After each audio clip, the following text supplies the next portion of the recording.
I'm Craig Weiner, and this is Lucas Jasinski, and welcome to Transformational Dialogues. As we said, we'll be raising funds tonight for the South Would-Be Homeless Coalition, so thank you in advance. And I do have to say that this is still a very strange feeling to be able to smell this plant that's next to me in open in public, and it's still a very strange idea. What we're going to be talking about tonight is really there's been a tremendous amount of change, not just legally in Washington with medical cannabis and open cannabis retail sales, etc., but a real paradigm shift in how we hold it, think about it, purchase, talk about it, and research that's starting to happen really much more openly and quickly with the changes, and we're really leading the country. And so Lucas Jasinski is the owner of Island Alternative Medicine, a medical cannabis enterprise, and expanding beyond that, which we'll talk about. So I guess the one other thing that I want to share is about Lucas as I get to know him, and certainly know of his contribution to the community. It's really exemplary. It really is amazing. You have made such a huge contribution financially, time, energy-wise to this community. It's really beautiful, and I just want to, from my heart, say thank you for all you've done in the few years you've been here.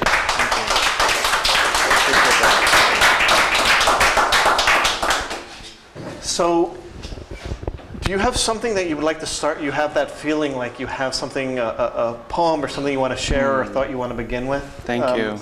I just have that sense. Would you like to begin with that, and then we can go from there? Thank you. Thank you. Thank you for that introduction. My quote today: we seldom realize, for example, that our most private thoughts and emotions are not actually our own, for we think in terms of languages and images we did not invent, but which we were given to us by our society. And that's Alan Watts. Okay. Well, I'll start off with why did you choose that to begin tonight? Well, the title of my talk was Reefer Madness to Reefer Acceptance, and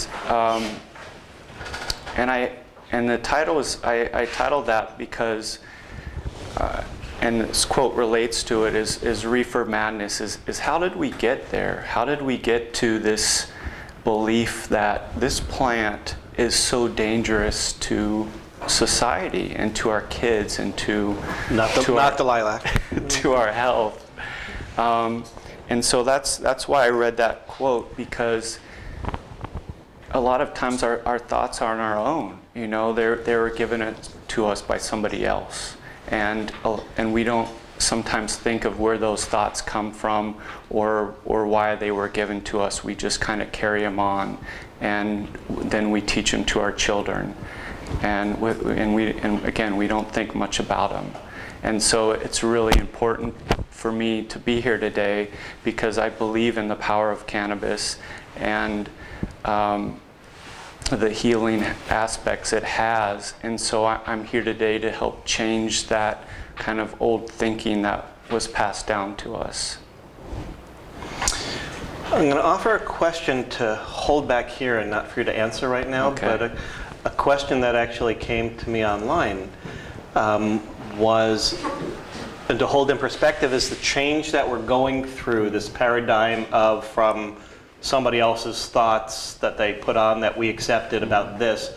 How might the change that's happening now with our acceptance of that outside thought being an inside thought, being a healing thought, how might we bring that to other big challenges that we're facing culturally, societally?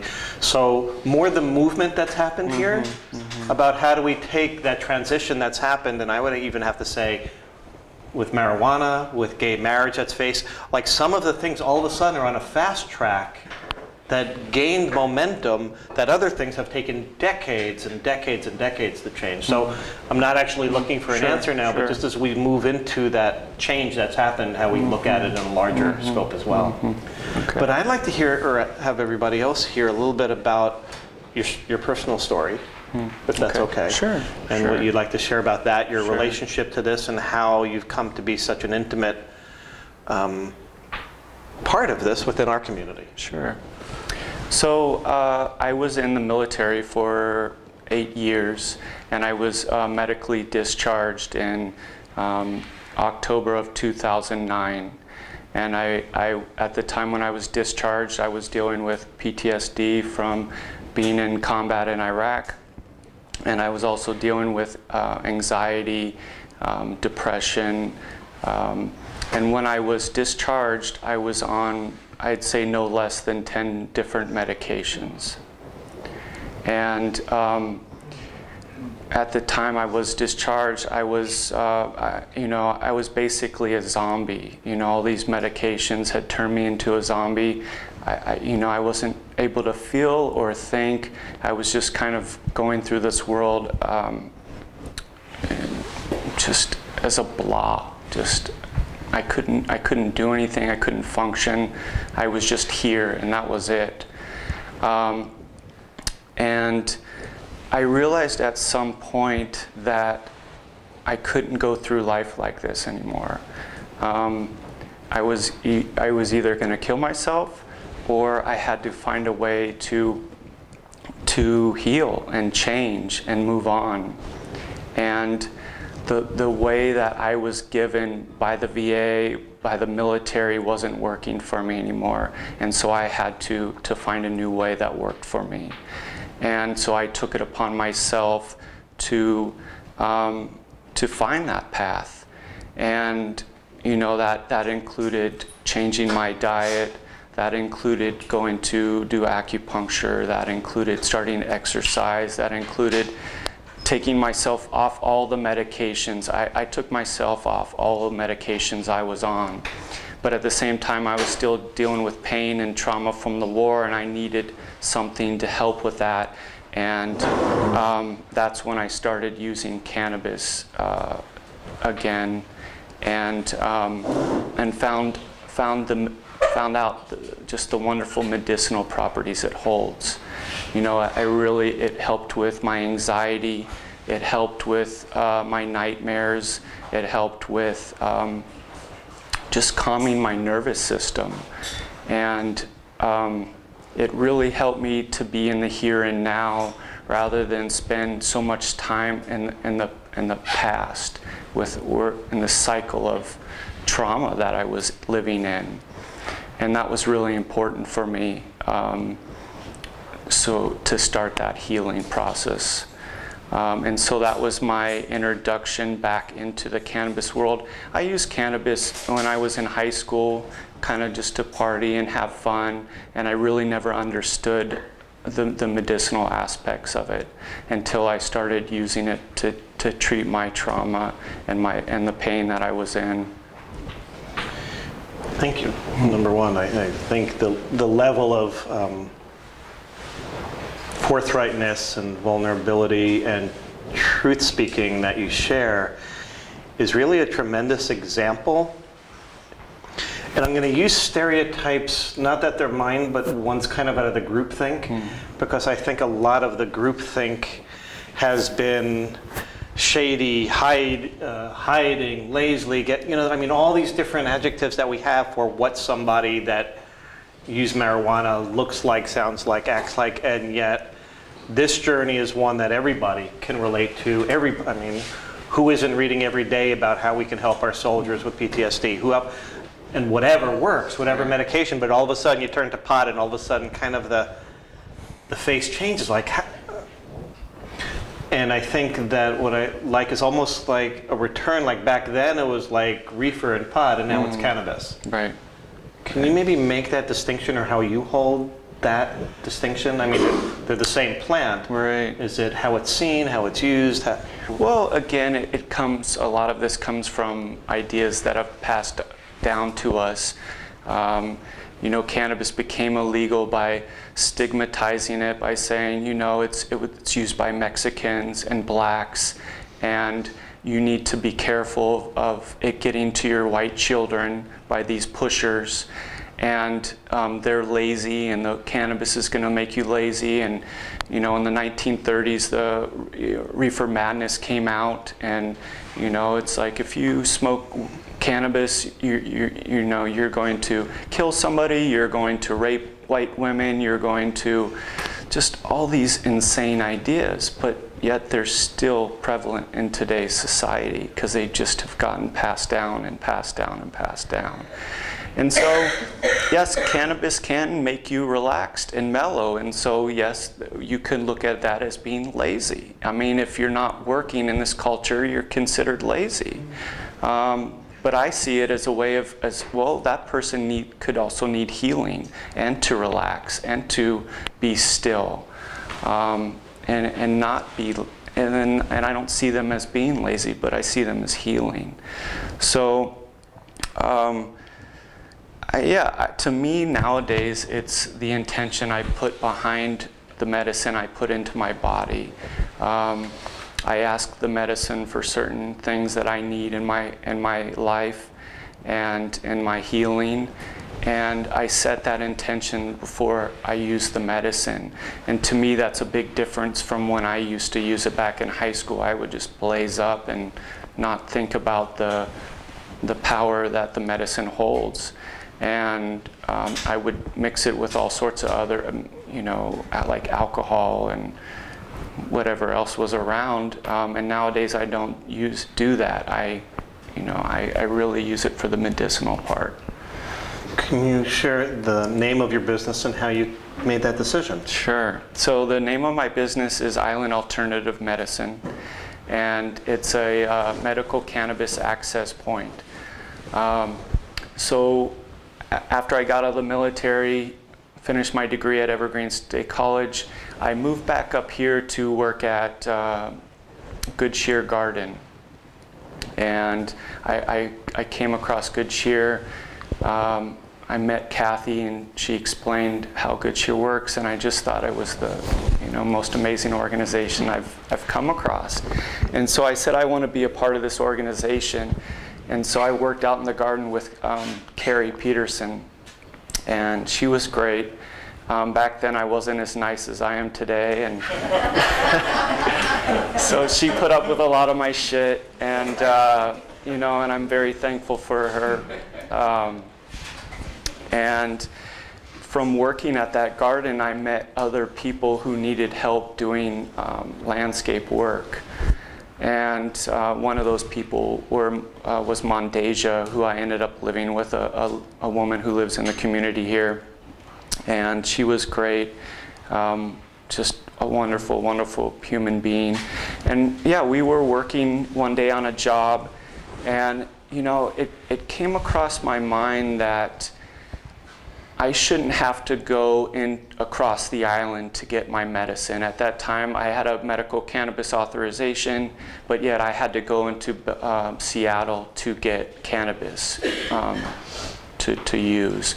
And I was thinking at that time, well, I can't be the only one on this island who has to do that.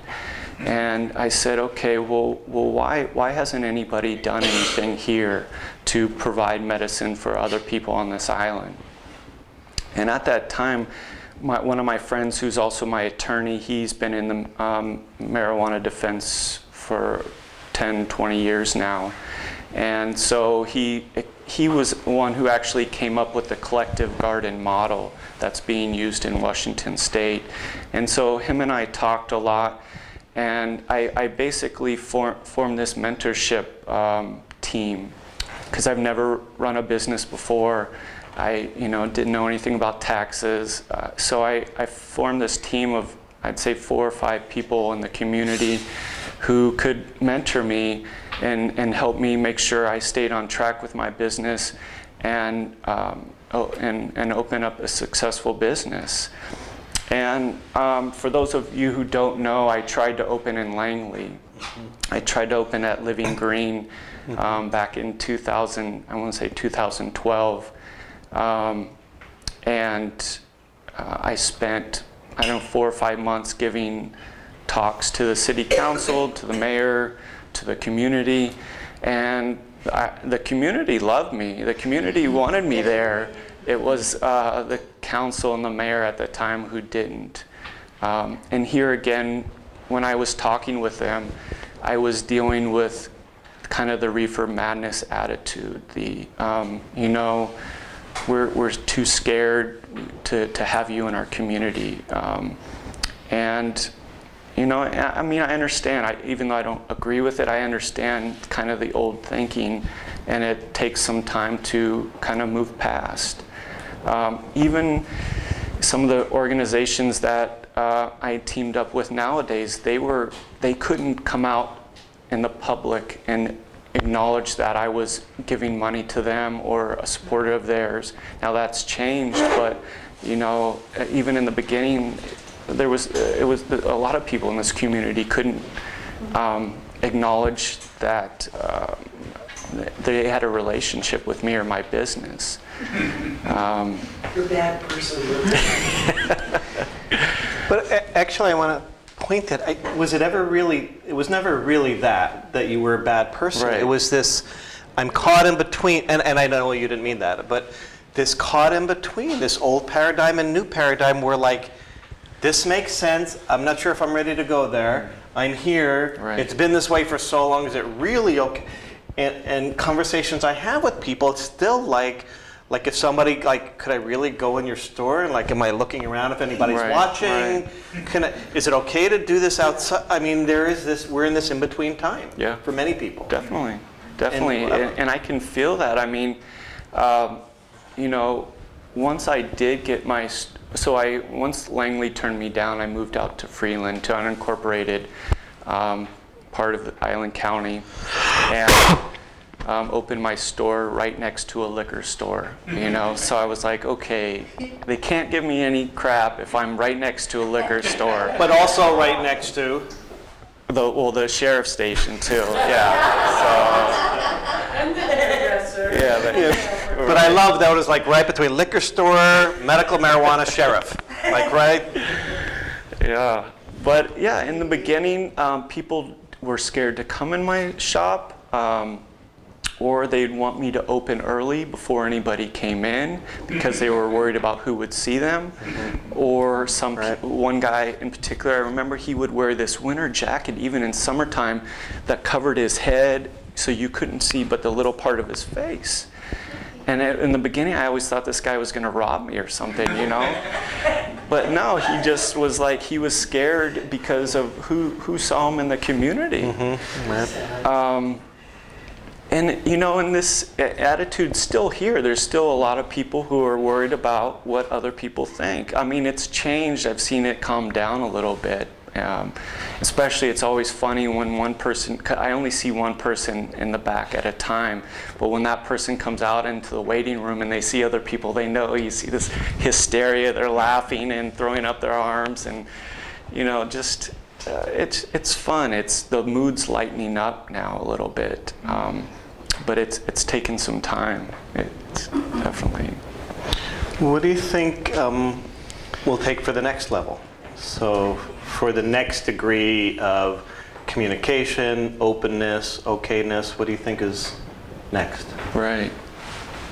Well, what's happening now and what it's going to take is science-based facts on cannabis. So get rid of the old ideology, introduce science-based facts. So when one person tells you, well, marijuana is gonna, I don't know, make you go kill somebody, or gateway to all these other drugs. Science is there to say, you know what? No, it's not. And these are the facts. And they're out. And they're actually out there. When you look at violence, mm-hmm. when you look at resultant robbery, right. Marijuana is way down on the list and far below alcohol. Right. Yeah. As far as health effect, health damage, harming others, etc. So the numbers just keep growing in the statistics. And I am reading some articles here and there now that more people are using cannabis. There are some issues that are arising. Right. But just to let you know, there's 6 people die every year from taking Advil. But it's still on the shelf, and people still go buy it, and it's still, so even with something as basic as Advil, people still die. So yes, cannabis is going to affect everybody different. But on the flip side, Right. it's being used to help children who are suffering seizure disorders. Correct. Yeah. Oh no, there's I mean tons and tons and tons of positive aspects to it, but again, it affects everybody different, and so it's not harmless. It's just far less harmless than everything that's out there currently. You know, I don't know how many people here watch CNN, The Weed with Sanjay Gupta. He's a doctor, mainstream doctor, who's come out in favor of cannabis. And so he's trying to present the scientific facts to the community. And yeah, and so he's an advocate of getting these facts out there. And I think, to me, that's the next step. I mean, these dialogues right now are a big step. Changing, you know, a big part of the negativity was through the media, the Reefer Madness movies, the misleading articles in the newspaper. So changing the public perception through changing the stories of the media. Two things, I want to separate them a little bit, but here in Washington, we have, obviously, for anybody else that doesn't know, which is hard to imagine, but especially after last year's Super Reefer Ball, right? We had Colorado and Washington again, which was kind of funny. So they're really, how many states now have medical marijuana? Over half. 25. 25, Yeah. okay, right at half now, okay. And yet 2 are legalized open, right? Or is it 3? Well, it's more. It's Colorado, Washington, Alaska, Oregon. Oregon has passed. Oregon okay, has passed, yeah. Okay. Okay, that's 4. I didn't know Oregon. Oregon's pretty recent too. Yeah. Okay, I didn't know that it actually passed Oregon. And I know DC just went medical, so DC, that just keeps growing. And Guam is also medical, yeah. Okay. So we're in a state that, you know, a very few where we're dealing not only with the openness of conversation that's happening with medical marijuana, but it's a different conversation for somebody to be able to not have a card and be able to use cannabis at home, and we'll talk about different ways of using it. Yeah.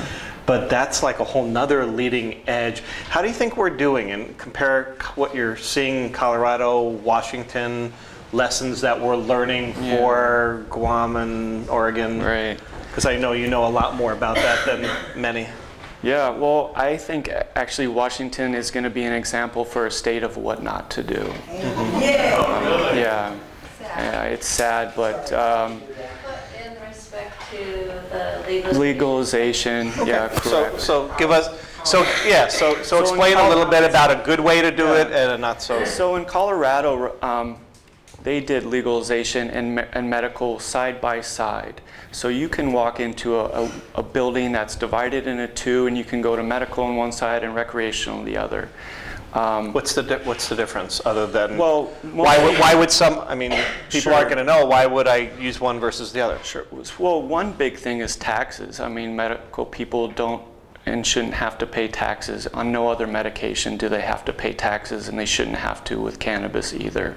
Another thing is, usually on the medical side, they have strains with higher CBD, which is cannabidiol, which is a cannabinoid in cannabis.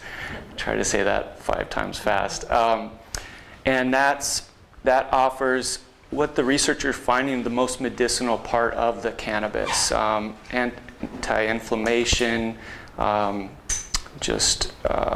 helps with nausea. And so in the medical stores, they usually have higher strains, or they have more strains with higher CBD in it and lower THC. Whereas in the recreational stores, people usually just want to get high, and so they have the higher THC strains and lower CBD strains.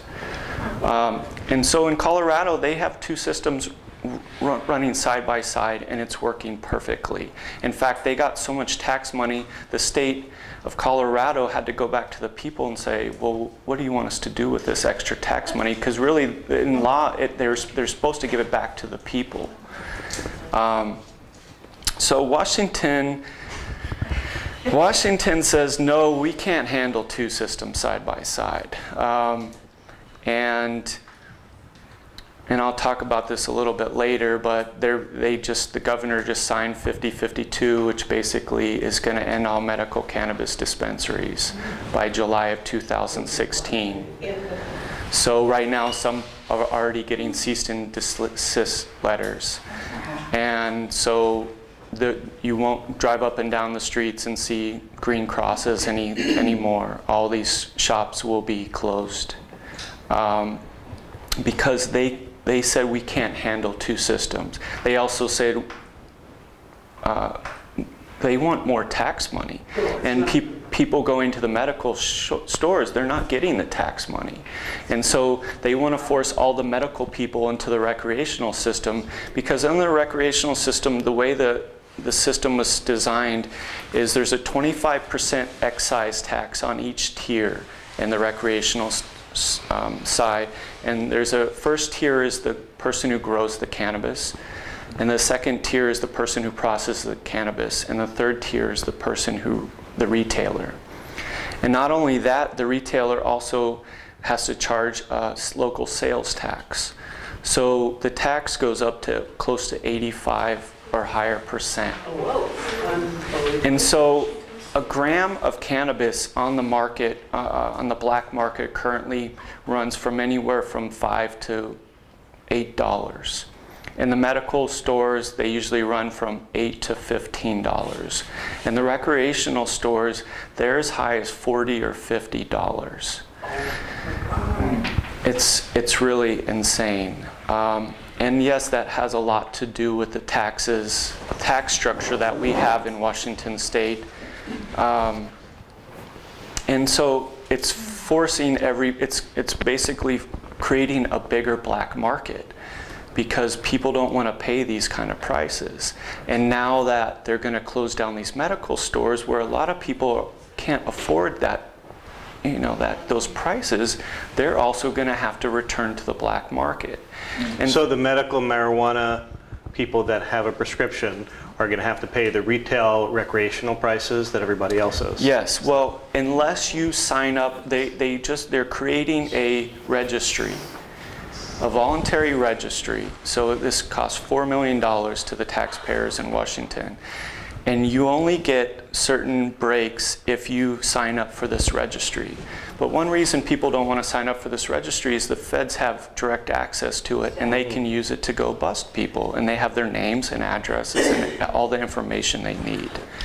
But that's the only way you get a tax break, and that's the only way that you can possess more than a recreational limit.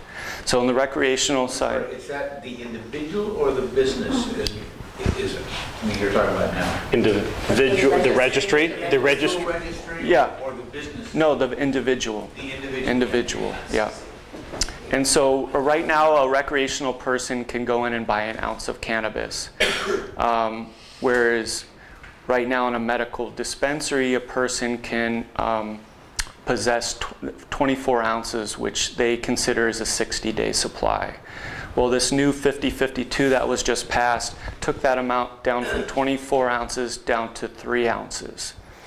And took your growing limit from 15 plants down to 6 plants. And only if you're registered with the feds. only if you're registered with the feds.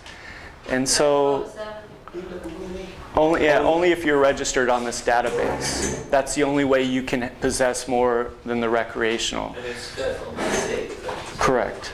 Yeah. And so what?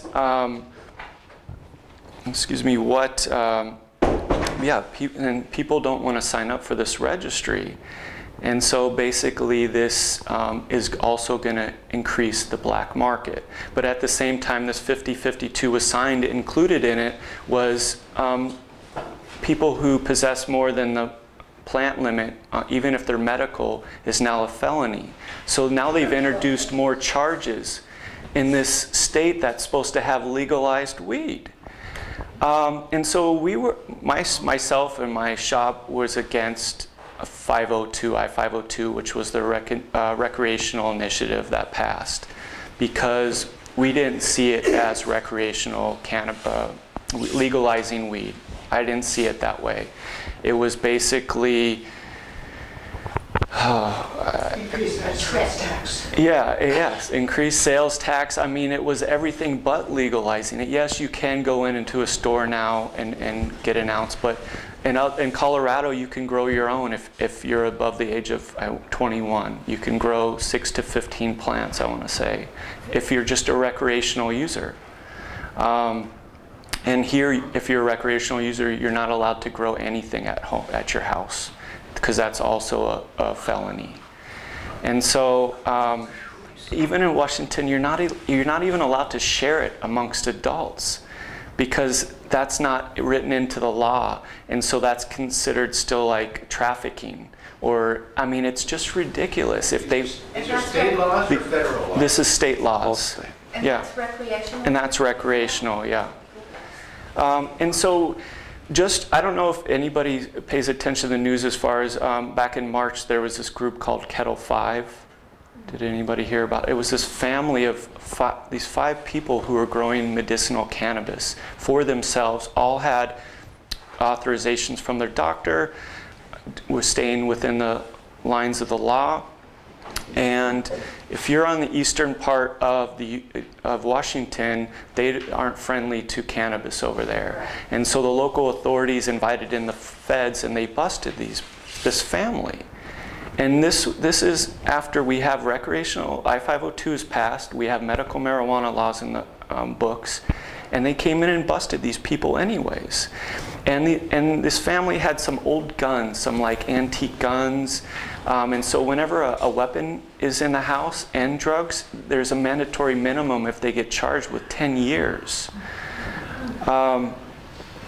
And a lot of people don't know this is going on. We were supposed to be Washington, this like liberal state of, where you can possess cannabis, but it's not the case. So in a federal court, you're not allowed to introduce any sort of medical marijuana argument, that was their argument for possessing cannabis. And so if you take away that argument, then you're basically guilty, because they acknowledged they had cannabis and they were growing cannabis, but their defense was medical, which they couldn't use. And so thankfully the jurors threw out all the serious charges, because they realized kind of how much BS it was, but they ended up still having them charge them with possession of cannabis. And so they're gonna get sentenced in the summertime. One of them is probably going to be dead from pancreatic cancer before then. But it's insane in our state. It's not, to me, it's not a legalized state. So your store has a limited lifespan? It does, yes. Well, why don't we use that to transition to the transition, Okay. as long as we're there. I have one more question about the medical. So it's not going to be possible in Washington State to have a medical dispensary? Well, so not the way it's currently operating. So what the state in this 5052 has done is say that recreational stores can apply for an addendum, a medical addendum to their license. And so, which is a good thing, because the current model is if you walk into a recreational store and you have cancer, I can't discuss any medicinal benefits of cannabis with you, because that's against the law. They see it as like walking into a liquor store and somebody discussing the medicinal benefits of vodka to you. So now that when you get that addendum, you can actually discuss the medicinal benefits. It also allows me as a store owner to give out cannabis for free if I want to. Before, in the way the current model was, I wasn't able to do that.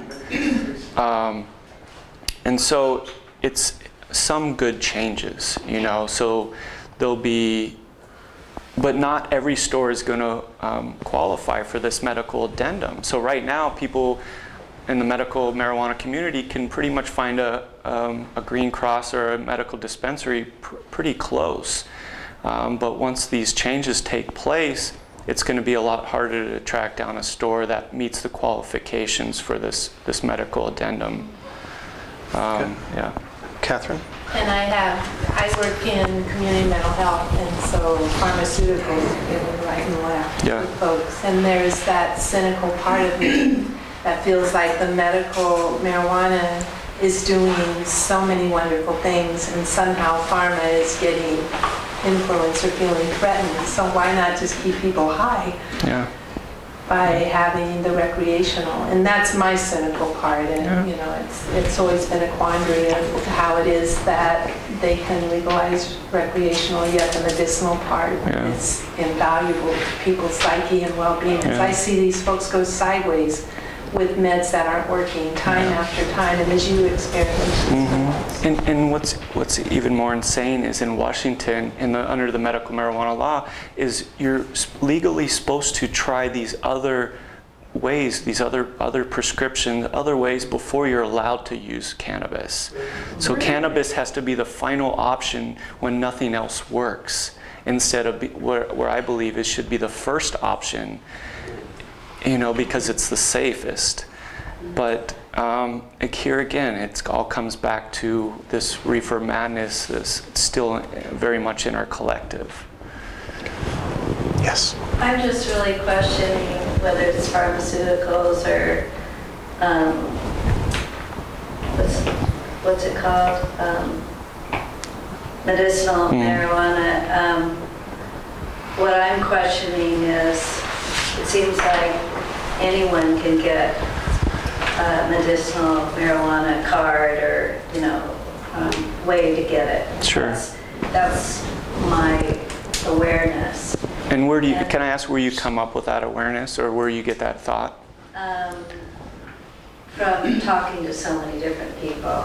And so what I'm saying, you know, I'm an early childhood person. Yes, my heart goes out for the children, that everything else, and, you know, survival or whatever, but I also question what we're really doing for our stress or our, you know, relaxation techniques or whatever else, you know. Sure.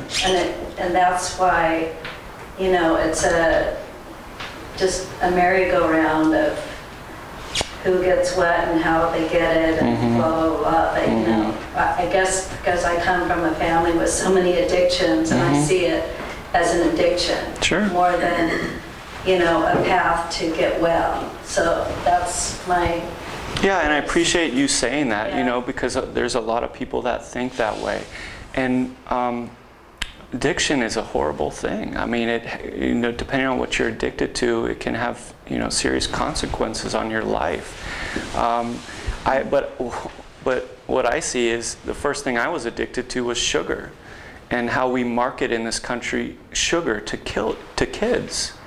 And how that ends up can cause diabetes and all these other things that are slow killers that we don't even talk about, or how we're addicted to fast food or television, you know. But in this free world, we should be given the ability to choose what we put in our body. And here again, this is my opinion, to put in our body. And if cannabis is something that, you know, I want to put into my body, I should be able to. Now, somebody else might have a problem with addiction problem with cannabis, and I'm sorry for what they're going through. I think we need more treatment centers for all addictions. But in the end, it's when somebody else limits my ability to get the medicine I need, then I think that's where the problem is. It's not the medicine itself. I will add, and then you're next. It was interesting watching, as a doctor, I would get a call, so I knew exactly what it was each time, and watching with increasing frequency. Hi, Dr. Craig, I know I haven't seen you about 9 years. You know those x-rays that you took back then? I was wondering if I can get a copy of those. Sure. And then, I mean, the ones that we then interacted, it was like, and it was typically for that. So there is that that voice in my head. Sure. Now, what I know is that they wouldn't probably be going through all those problems to try to resolve and get records and face me and do that if there wasn't a reason that they were trying to get that that I didn't know about. So I get that. But it does kind of cultivate that, come here and get a medical marijuana card. We've got kind of a doc that's coming in once. So but because it's also somewhat hidden and not spoken about, we don't know that that person has also got schizophrenic stuff going on. Well, you know, there are other issues going on that people don't know about, and underneath that cover, it just looks and feels kind of... And that's the biggest thing I've learned, I mean, through all the people I interact with at my shop, is you can look at somebody and they look perfectly healthy, but, you know, I see what issues they're dealing with, and by all means, they're not. And a lot of times when people just observe from the outside and they see these people, they're like, oh, he looks fine, he doesn't need cannabis. You know, but again, it's like, you don't know, you know. I'm going to hold on. Can you hold on just a moment? That's okay. No, I just told Judy she was next. I'll come back. Judy, go ahead. I don't know if you mentioned this, Lucas, but really, the federal government has been the primary source of research on cannabis over the last 50 years. Major farms of cannabis all across the United States. A few years back, after they being the federal government who owns, I'm speaking from a gardener's perspective. Cannabis is a plant, and I cannot grow it.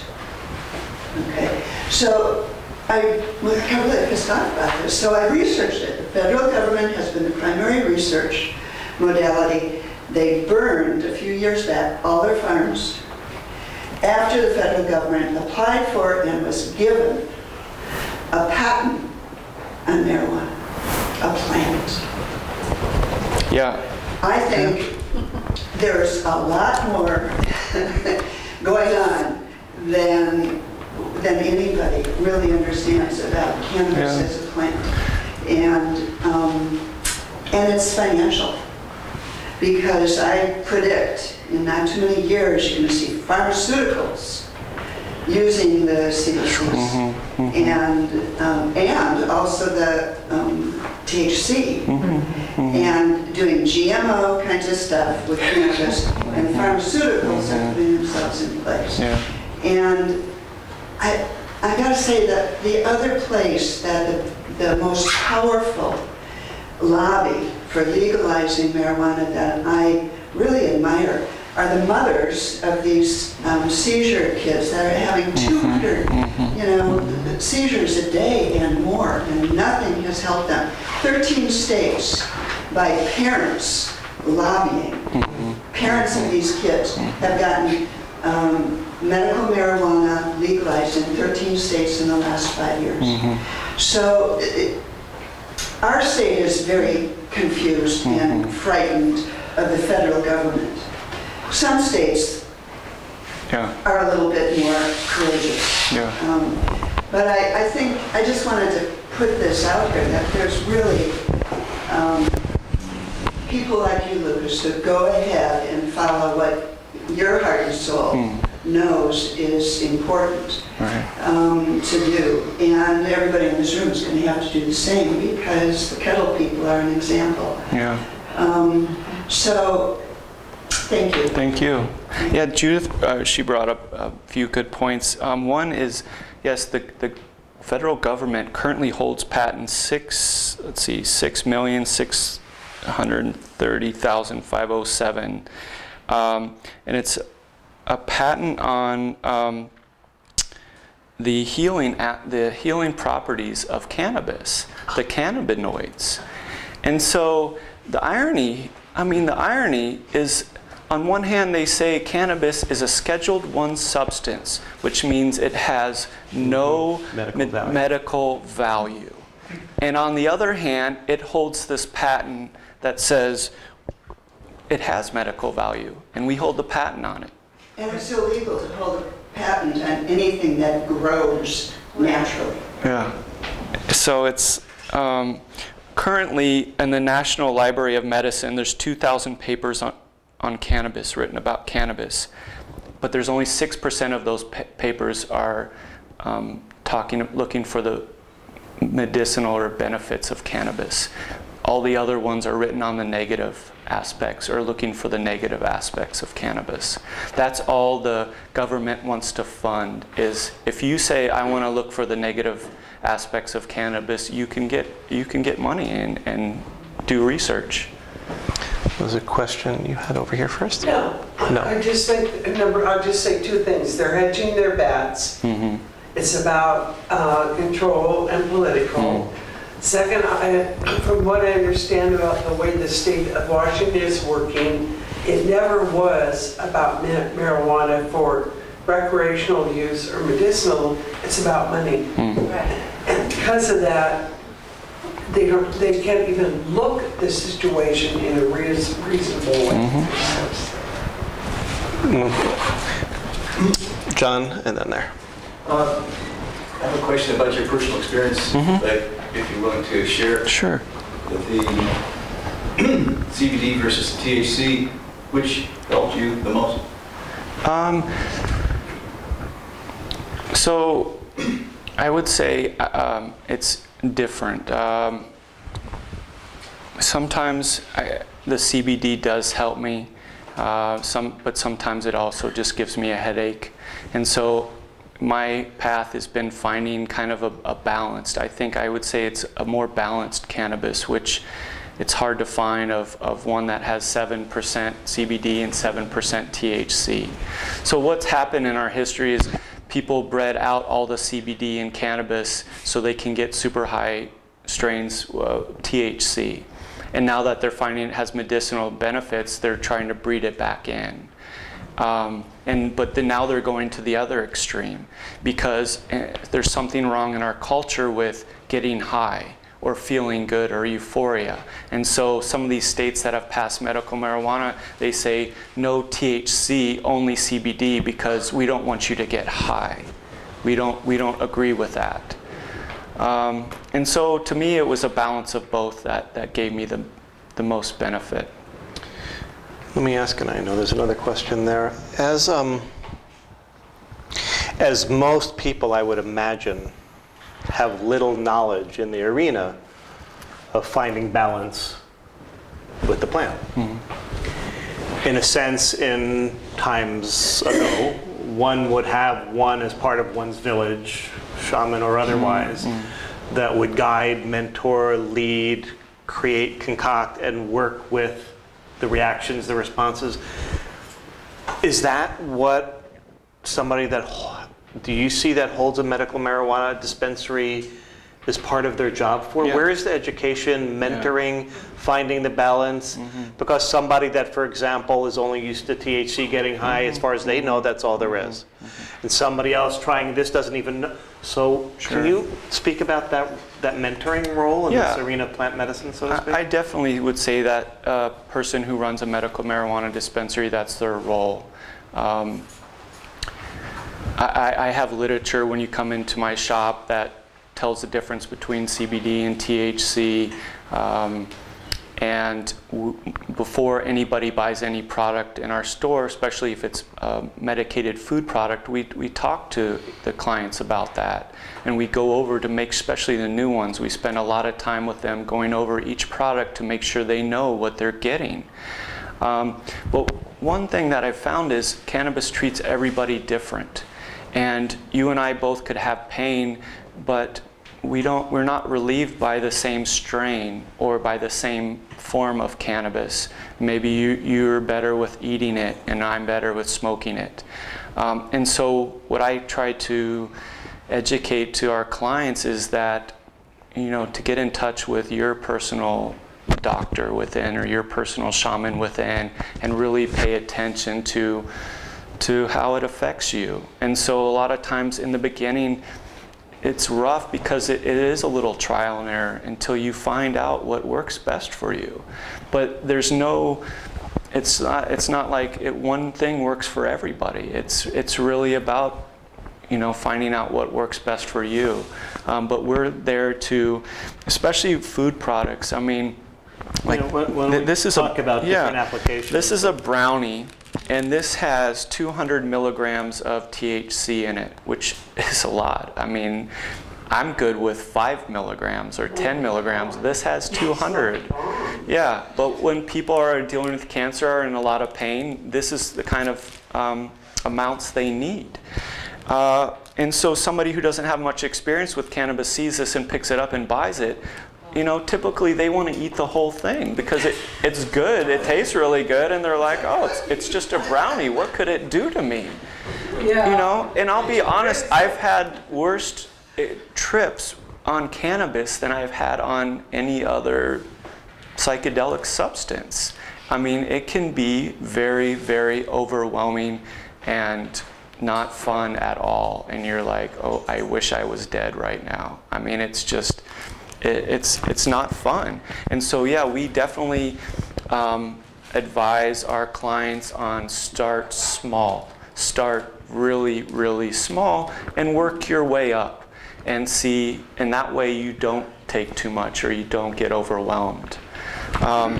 But nowadays it comes in all sorts of forms. I mean, we have drinks, we have vitamin waters, we have tinctures, we have glycerin tinctures, we have alcohol tinctures, we have agave tinctures, we have hard candies, which people love. I mean, one, they can take them anywhere, nobody knows what they're eating, and they just pop one in their mouth, and so they love these. They're like little Jolly Ranchers, come in different flavors. And the latest craze are these vaporizer pens.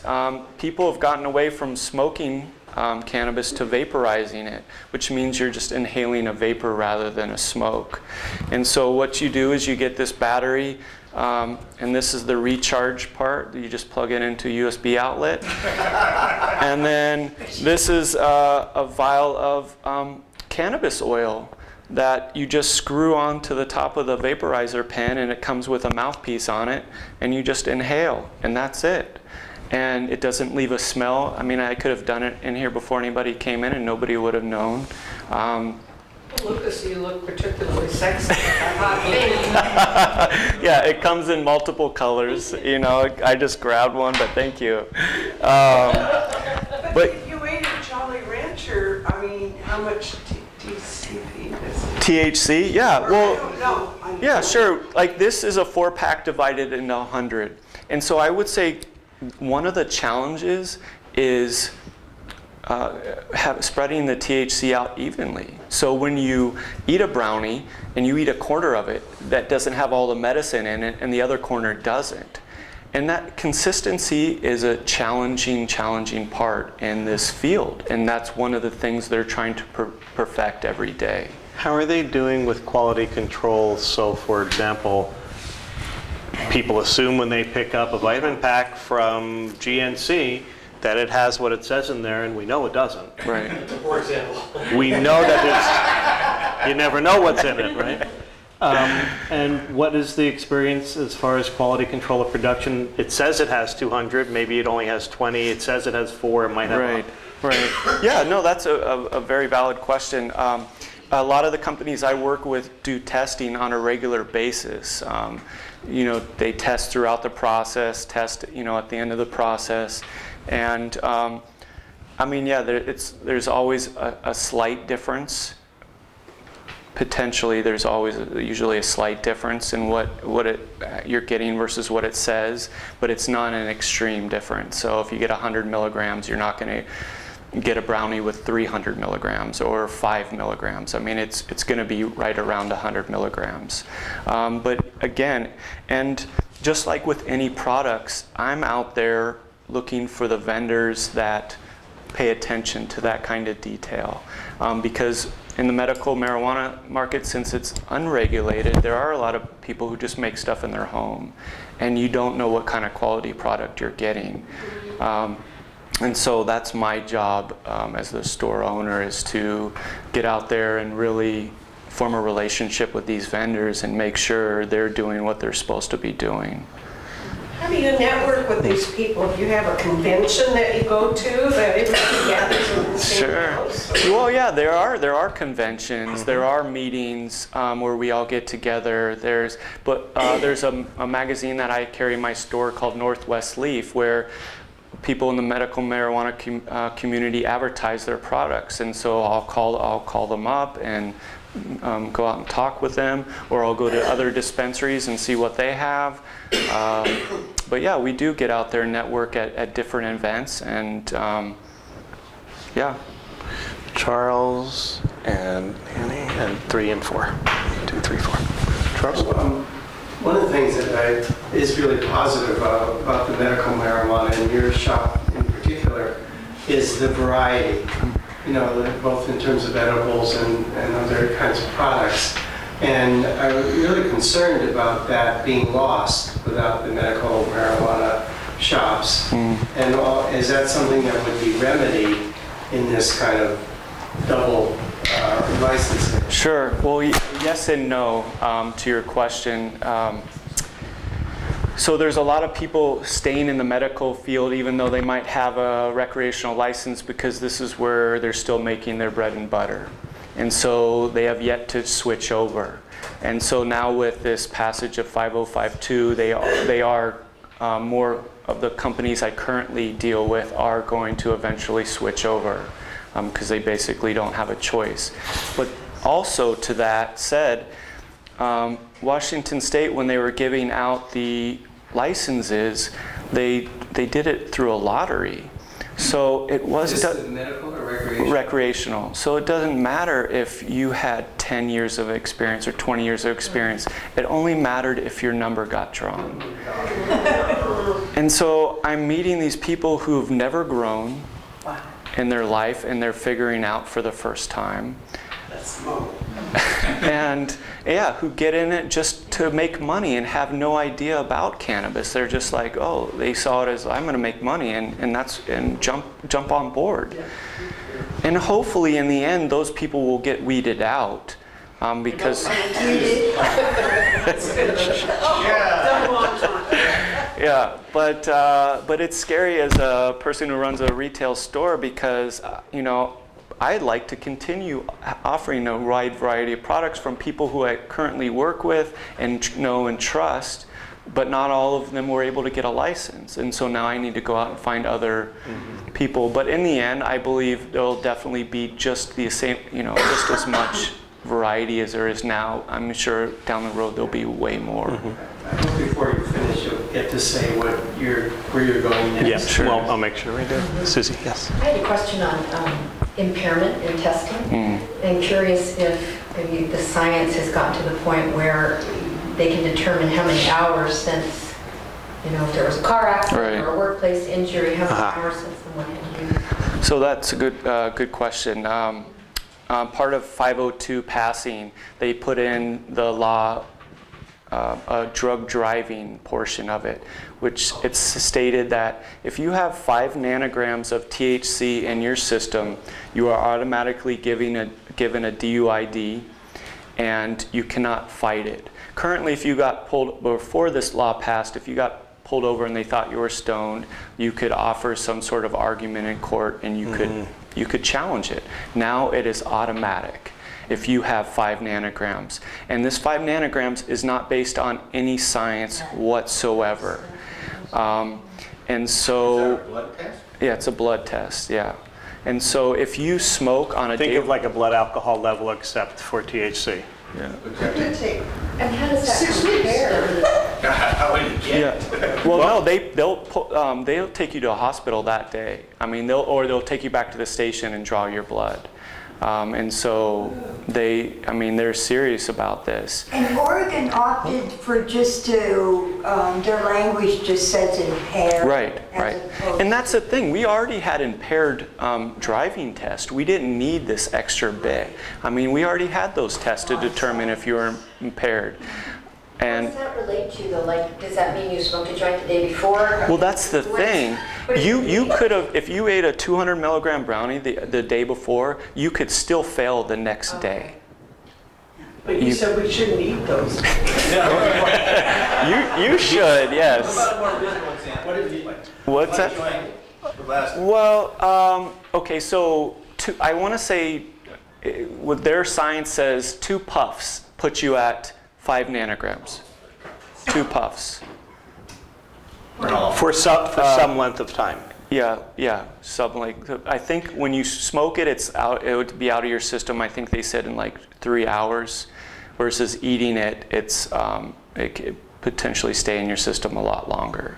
So we still have yes and then yes. But what that does bring up is a very new and different paradigm that hasn't really existed, especially with the ascent of edibles, of people quote unquote feeling fine, of then still having it in their system, quote unquote. But that's, I mean, same with alcohol. People feel they're fine when they're not, and they're still impaired. I mean, relative to it in and of itself. It's just a substance that impairs. And depending on how law tends to move with that and the influence of the state is some serious implications. Yeah. I mean, I've seen videos that they've done with, you know, police and on a private course with people. They'll let them smoke and then go drive around the track and then, you know, come back and smoke some more. And what they found is it was the new people who never smoked cannabis before that had the problem. The people who smoked it on a daily basis could do the track no problem, followed all the laws, didn't have any issues. Right. Right. So same as alcohol. Yeah, but to me, it's you should get a ticket on impairment. Right. Impairment. I think a lot of people that are stoned are not aware of their impairment to get beyond the wheel. Sure, and that's why they have tests to. It's a choice, yeah. you know, don't try it if you. That's Sort of like having alcohol. Take a taxi, you know. Right, right. But this is the thing, when you have a medical condition, which many people do, you need to medicate on a daily basis, and you're not impaired. And it's not thinking you're not impaired, but you're actually not impaired. I want to say that's not for everybody, but again, they have tests to determine impairment. That they already had these tests, that they didn't need this one to test your blood. And so, yes, I'm totally against people driving impaired. I'm not against people driving medicated who are not impaired. Good. That's good. Question first, 2, 3. I had a question about physicians and what kind of, are they getting any training like here in medical school about That's a great question. Marijuana? Because now if you go to your doctor and if you say that you have depression or anxiety, they're just going to throw some Xanax or Ativan at you. They're not even going to tell you to get counseling. Sure. And they're certainly not going to say that maybe you should try some medical marijuana. Sure. So have you heard anything? I mean, are they introducing this in medical school now? I'm going to ask Betsy. Any insight into, from your colleagues, whether we're seeing realistic education in the medical schools? Or I'm not. you're not privy to? Okay. I mean, what I've seen is that... Charles? Can we? Charles? I work a lot with physicians and who are heads of centers. My sense is the answer is no, there isn't any. On the other hand, there's a lot more education training around integrative approaches, which includes herbal, non-marijuana herbal and other stuff. So the sense is moving in that direction. But the thing that is happening is a lot more research on the positive benefits, like their Cancer tumor effects. they're funding research in that Sure. sense, including for... Yeah, I mean, up on this island, there's a few doctors and physician assistants who are cannabis friendly, and we send a lot of people to them because the clients that come in say their doctor won't write them an authorization and won't even talk to them about it, even though they've told their doctor that it's helped or their condition, they still won't write this authorization for them, so they have to find a cannabis-friendly doctor. Even would be general, like their doctors won't write any authorizations, but the nurses are great up there. The nurses send people to us. The nurses have come down to the store to check it out, talk to me about what we do, but the doctors, they won't. They won't come down. Back to the impairment. My understanding was that THC stayed in the system for a very long time and it was cumulative. Well, there's two different kinds. There's activated and deactivated. So there's a kind that, yes, definitely can stay up in your system for 30 days, but that's not the Okay, so kind they're looking for. The activated, okay. yeah. And then what about CBDs? Is that something that they'd say, oh, this is showing in a blood test and you're impaired? Yeah, no, it wouldn't at all. They're only testing for THC. Judy? I don't know if you want to speak to this or not, but the issue of impairment and comparing drugs. Alcohol is a central nervous system depressant. It works very differently in your body. It impairs, if it's going to impair all of anything that is directly related to the central nervous system. I read a great article about how cannabis works, but I don't have it enough in my head. It does not work on the central nervous system, and it is primarily heightens your awarenesses as opposed to dulling them. Can you speak? Well, no, I mean, I can only speak from my personal experience. Yes, I have driven after I've drank before. I have driven after I've smoked before. I have driven after I've been on pharmaceuticals before. You know, and I know which ones have impaired me for sure. I definitely know which ones I should not have been driving on. And cannabis, to me, I am paying attention more so than probably when I'm just not stoned. So I'm paying too much attention, and I'm very aware of what's going on. Now, here again, there was the driving movie I saw on New Smokers. Yeah, they definitely had a lot more difficulty driving. Well, this is good. I mean, this is really, I want to make sure we cover kind of what's happening in the transition of your business on the island, but I think what we're dealing with is a very difficult paradigm. How do we measure objective measurements of, for example, a blood level of somebody at 1.0 alcohol, and you're going to have two very different responses between a long-term drinker and not drinker, female, weight. I mean, a lot of issues go into those things. So ultimately, we're looking for impairment, but impairment is also somewhat subjective based on the tester. Right. So somebody that has a slight equilibrium issue because of pain or other things might be measured by somebody as being slightly more. I mean, we can see that, but it's inherently difficult. Yeah. I mean, I really see that for officers as well, and its inherent challenge of measuring impairment and safety, and then trying to find some objective measurement. It's not easy. Sure. I want you to just talk about the transition that's happening for you with the island, so I make sure and get there, and then we'll open it up to continued questions. Well, I mean, I was just hit with the news on Friday night that 5052 passed. I mean, I had an idea it was going to, and before 502 passed itself, the recreational law, we and the medical marijuana community saw what was going to come. We told everybody, don't vote for it. It's going to pass, and then they're going to end medical. And people were like, you're paranoid. You don't know what you're talking about. Yeah, just, you know, be quiet, and you know, and it passed. And the reason it passed, 502 passed, was everybody just saw legal weed, and a lot of people didn't bother to read any farther past that.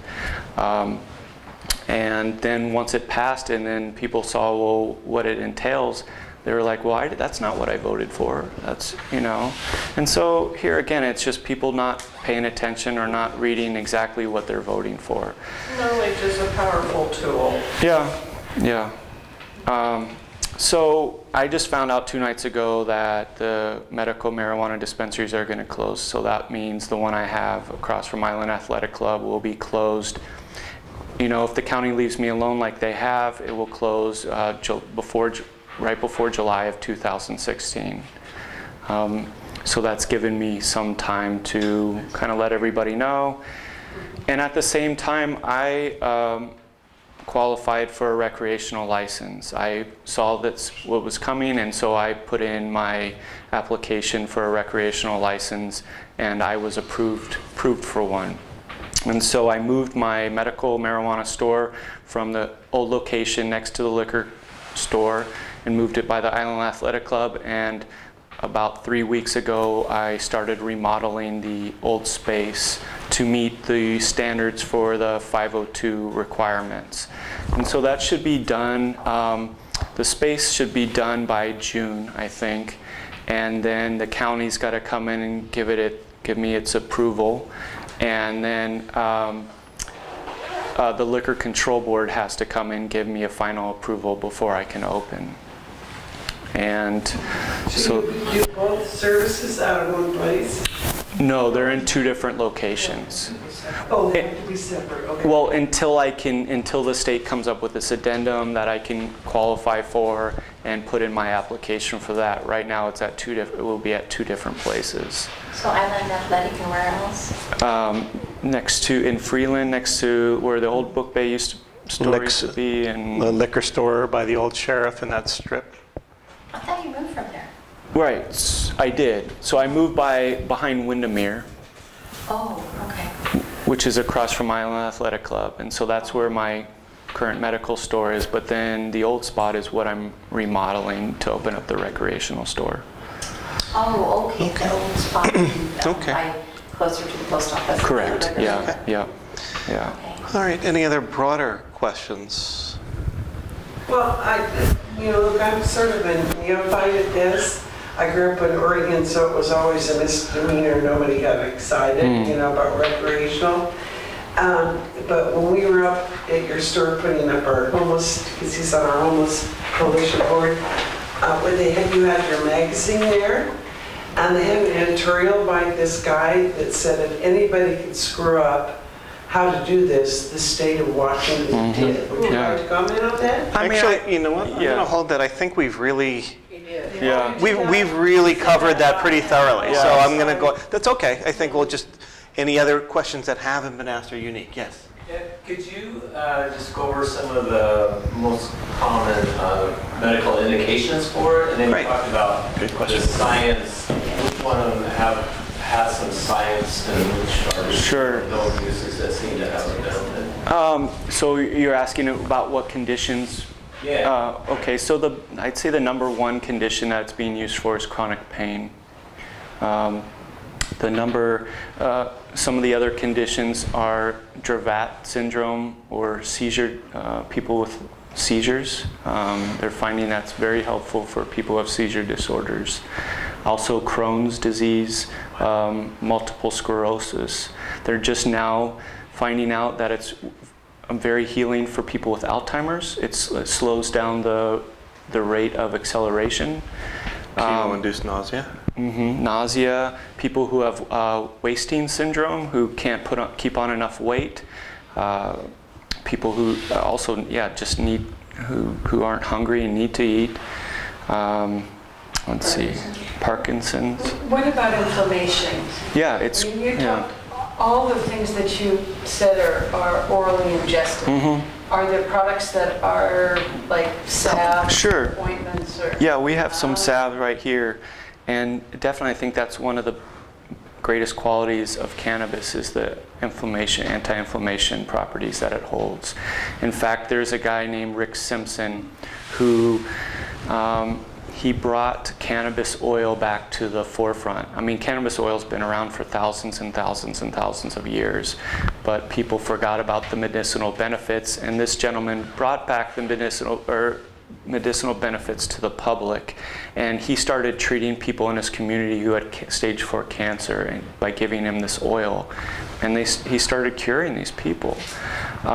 And his belief is that you ingest enough cannabis, it gets rid of the inflammation that's causing whatever the cancer or whatever other disease that you have.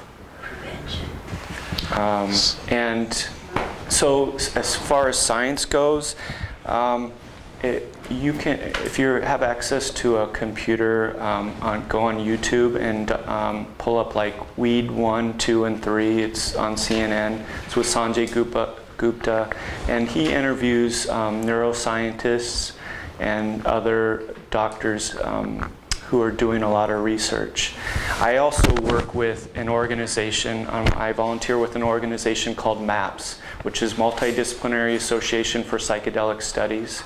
And they're one of the few organizations in the US who are legally allowed to do FDA-approved studies with veterans with PTSD by giving them MDMA or ecstasy. They're also working with people in end-of-life anxiety, and they're giving them LSD to help with that. And they're also working, again, with veterans, giving them cannabis, too, to help with with their PTSD. And so there's definitely organizations out there looking for the scientific, science-based benefits. Yes, and yes, and yes. 1, 2, 3, California has 4. always been a leader in economics in this country. Anything that's done in California spreads. What happens if this is legalized in California? Well, it's going to be on their ballot in 2016, and I mean, hopefully as more states do it, they get it right. I'd like to see that, even though Colorado did it right from the beginning. But I don't know what you mean by, like, what are we... Well, just like smog devices on cars. Once California approved that, that spread in the economic... Right. Any big economic push in the United States, once California legalizes or requires it or whatever, it accelerates. Well, do you know who the first medical marijuana state was? California. So yeah, I mean, they already sparked the fire, and I mean, it's just spreading everywhere. So, question. But didn't it get? I'm sorry. Hold on. No, not medical. Oh, no. Okay. No. Yes. So, being in the oncology field, Marinol's been around for a long time. I mean, the doctors would write those scripts, really easily Sure. for people. Sure. Can you describe for people what that is that don't know? So Marinol is a little brown pill that's THC is what I assumed it is. Yeah, And it's synthetic THC. Yeah, so it's synthetic THC, but that's been, prescribed quite readily Sure, for and people. because the medical community has this problem of smoking cannabis. Yeah. They say, oh, it's so bad for you, when actually there's all these studies that show that it produces this layer on your lung, this protective layer on your lung. And so it's actually not bad to smoke cannabis. And they'd rather have you take this pill, but what the thing is, we started having overdose as soon as this pill came out. Whereas before, people weren't overdosing on cannabis, and now they're starting to. Well, it seems like anything else that we're stepping into doing something new, education is power and moderation and everything. And if it doesn't work for you, then allow it for others to do it. Thank you. Grateful, because I work with veterans, and grateful that you found a way out and that you can be a beautiful leader in this. And it's not for everybody, nor meds, nor so you can have a compassionate heart towards that and give it a chance. And just one other thing, hopefully before, not too long, Dr. Craig will have me back, because I would like to share my other healing modalities. I mean, ayahuasca, LSD, mushrooms have been, number one for me to heal. And those are all illegal substances in our country, but they have helped me heal more. Yeah. Susie. You actually started to answer the question I had related to the impact of smoke from smoking marijuana, and I did not know what you just said, that apparently the impact is nothing like smoking. Yeah, they actually found people who smoke cigarettes and cannabis. The cannabis put this protective layer in their lungs and helped them from the carcinogens in cigarette smoke. Now, it does irritate your lungs, and so that's why people are moving more towards a vapor, which is extremely smooth, but it gives you a different kind of high, and a lot of times people don't like the vapor high versus the smoking high. Is there a good web source? So you mentioned YouTube, Sanjay's, Dr. Gupta's. Any other balanced sources of information regarding science, research emerging that you recommend? Well, I would go onto MAPS, the Multidisciplinary Association for Psychedelic Studies, maps.org, and sign up for their newsletter. They definitely see the way forward is through scientific research, and that's what they're doing. They're the organization I believe in. What their overall goal is to create a pharmacy of psychedelics that therapists and other doctors can have access to and not only cannabis, but MDMA and LSD and psilocybin. So it's very important that we have the science, but it doesn't always influence politicians, does it? As we know with other arenas.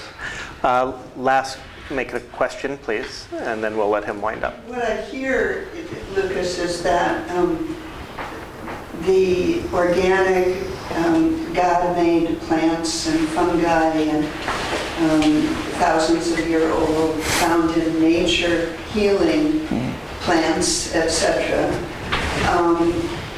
are pretty much illegal. And there probably are, cannabis is just one of those, and in their natural form are the most healing as they grow, as they're found in the forest. And the threat to pharmaceuticals is huge. Yeah. And so we have a long road to hoe, and we need to all hang in there and do our part, whatever that may be. I always thought it was funny when I'd leave the VA with my bag of pills, there'd be a sign there that says drug-free zone.